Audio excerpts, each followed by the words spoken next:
I want to begin with what we just saw with Ari Melber's interview. That, in all of that information, you have now voted to refer to the Justice Department. The full House will vote on this. Presumably, it will pass. And all of that will be sent to the Justice Department. As a former prosecutor yourself, how long would it take someone in the Justice Department to figure out that Peter Navarro is guilty of criminal contempt of Congress? How many minutes after watching Ari Melber's interview could they conclude that?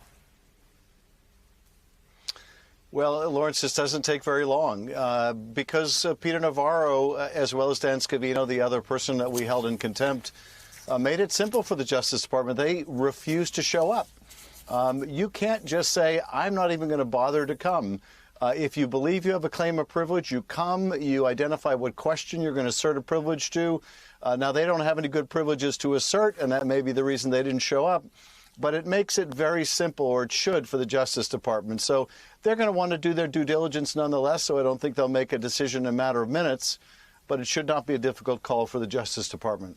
I mean, legally, the Navarro claim is exactly the same as him saying that the former federal employee named Trump, who's now retired from the federal government, gave him the authority to drive at any speed that he wanted to and drive through any stop sign he wanted to anywhere in America. It is such a legal science fiction claim that Peter Navarro is making.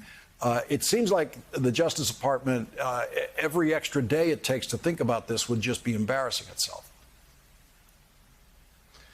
Well, you know, Navarro's out there pushing a book in which he talks about things which he says he can't talk to Congress about. Of course, that's enormously hypocritical, inconsistent. It just undermines any kind of a claim he might make.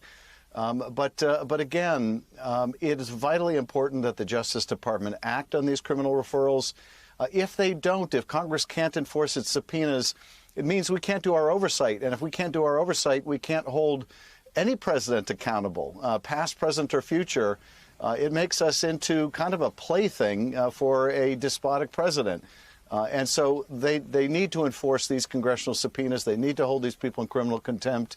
And more than that, as Judge Carter wrote so eloquently in his opinion today, there is evidence that the president may have engaged in crime or fraud against the United States, and the Justice Department needs to do its part to hold him accountable.